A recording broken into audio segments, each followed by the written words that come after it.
Bismillahirrahmanirrahim. I don't know. My name's Abdalhamid Evans, and I'm 65, and I became Muslim in 1978, so it's 30 odd years. Both my parents are British. My mum's English, my father's Welsh, and I was born in New York. They were both psychologists. They both passed away now. And they were both psychologists, and they moved to New York just before I was born. So I initially grew up there, and then came back to the UK because they wanted me to have a British education. You know, they were both psychologists. I didn't really have a religious upbringing. When I was around 10 or 11, when I was at boarding school, I became quite kind of fervent about being a Christian. We'd sing hymns in the choir, and we had church service every day at boarding school. And I kind of got into the idea of Jesus and God. And I guess that sort of lasted until puberty, really, when other interests took over. And I think I really basically lost interest in religion after that point, and really through to the time I left school. Maybe I might go to church maybe once a year. You go at Christmas, midnight mass, after you've had a drink or two in church. But I wouldn't say that I really was religious as well. Well, I left school in 1967. Didn't want to go to university. I wanted to travel. And I really got into the kind of hippie lifestyle around that time. And after traveling around a bit, I ended up in the southwest of Ireland, living in a cottage up in the mountains without running water and electricity. And there were quite a few people who were living like that. And I met my first wife, and we had a couple of children, and we're just living away up there. But there was a whole move among the people there of wanting to form community. So we would have these discussions about, what about if you sell your place, we could put our money together and we could, build a community. So these discussions were, how do you build a community? What do you base it on? And at the same time, in that kind of post-psychedelic time, it wasn't all sex, drugs, and rock and roll. There was also a whole spiritual opening that happened for a lot of people at that time. And certainly a kind of understanding of the oneness of existence was something that was part of a sort of general understanding at that time. It was part of our experience. So in a way, I was kind of on an inner quest, but also on an outer quest as well, without in any way feeling that I was looking for religion. I felt that in some way the religions were over. This was a new age. This was the age of Aquarius. Religion was over. And then, as it happened, on a trip, I made a trip back to England from Ireland, and bumped into an old friend of mine who basically was interested in Islam, and he introduced me to people who were from the community in Norwich. And they kind of fascinated me, because a lot of them had a similar kind of background, they were a similar kind of age, sort of post-hippie. And they had a kind of being that I admired. I admired their character and their behavior and how they were. But they also had answers for the inner quest, as well as answers for how do you structure community. And for me, that was, it was so attractive and really surprising. I was really surprised that this was Islam. But I was also really attracted by the idea of that there was a community, and that also they had a map for the kind of inner journey which I recognized I was on. And so as I met them, I came and visited Norwich, and stayed for about a week. And, after 4 or 5 days, I suddenly realized, that I believe all of this is true. So that doesn't leave me with a lot of choice. You then either submit or you cover it up.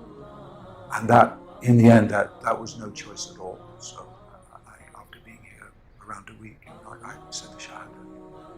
accepted Islam, and then went back to Ireland, where I still had a family and 2 children and a whole lot of friends. So that was, going back there was a whole adventure. Yeah, I had a lot of concerns. I mean, I suppose the primary one I had was with myself. You know, I mean, I could really feel my self rebelling against the idea that I was going to pray and fast for the rest of my life. You know, the self, you know, suddenly feels trapped by these things. So there was a whole internal issue going on there. But I was also really concerned about what my wife was going to say, and also the people that I knew in the community. You know, I was this cool guy in this cool community. You know, we weren't particularly religious. You know, we were, you know, hippies living up in the mountains and doing all of that back to nature thing. And so I realized that I was going to have a lot of explaining to do, because I didn't ask anybody, I didn't speak to anybody. My wife wasn't there; she was back in Ireland. You know, we didn't have telephones back then, so you know, I just went ahead with it. But I had a pretty good idea that it was going to be a kind of a bumpy road in terms of explaining what had happened. And yeah, it did turn out to be kind of a bumpy road, actually. The early part, after first accepting Islam, things got a bit rocky at home, until there was a certain point where, after my 3rd child was born, I actually left. I thought, I can't do this anymore. It became unbearable for me, because I needed the company of Muslims. I was just living up a mountain in Ireland. I had no company.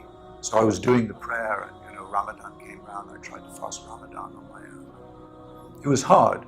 I mean, I'd kept it up. It wasn't that I doubted Islam. On the contrary, I doubted the way that I was living, and saw this was no longer compatible with things that suddenly had now become critically important for me in my life. And so I left. I said, you know, house, the kids, the thing, you know, I can't do this. And fortunately, after a few weeks, my wife showed up with all the children.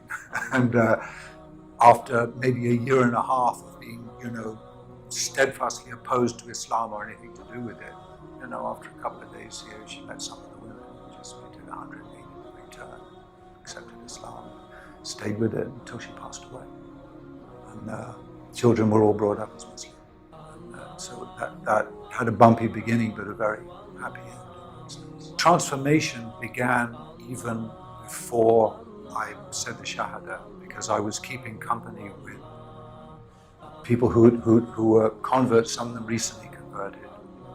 And so I was kind of already starting to get soaked in this energy of self-transformation, which was a subject I was interested in any case. And when I said the Shahada, when I made the Shahada, it was such an overwhelming sense of relief that was quite unexpected. I mean, I must have wept for, you know, it felt like an hour. You know, I mean, there was such a kind of incredible sense of relief. But the changes that took place in me were quite profound. I mean, the first one that you really notice is to do with cleanliness and hygiene, because you start to wash in the toilet, you're doing wudu, and being aware of those things, you know, the cleansing before prayer, and realizing, oh my gosh, this takes care of, you know, a whole lot of hygiene issues. And also in terms of, I think, my own personal habits, I found that Ramadan changed my attitude towards food quite dramatically. That a lot of the times when I thought that I was hungry, I was maybe just wanting to eat. I wasn't hungry, so eating became a sort of a habit, something you do when you're not sure what else to do, or eating out of anxiety and things like that. Whereas remembering God, keeping company with people who remember God and remind you of God, and praying, these things take care of a lot of that anxiety. If you pray when the time for prayer comes, when you finish that prayer, you have a tremendous sense that you were in the right place at the right time doing the right thing. And that takes away a lot of the kind of just inherent existential anxiety that every human being feels, because we didn't decide to be here. Here we are, and just finding a way to kind of really make peace with yourself and have a sense of your own destiny, and hand over a lot of those big troubles that you might have, finding some way to feel you can hand those over to God. That's the best way to go, and to rely on God. That it was a refinement of the way that I'd approached life. I'd already made decisions that I didn't want a mortgage and 2.4 children and live that sort of ordinary straight life. I'd already decided in my early 20s that I didn't want that. I was already on a more adventurous path, but I was really just tapping my way through like a blind man with a stick. And suddenly I felt like I had a map. So it changed the way that I was in terms of my marriage. I was much more confident about being the head of the family, and being able to make decisions and being confident about that. And also not letting my wife bully me to make decisions I didn't want to make.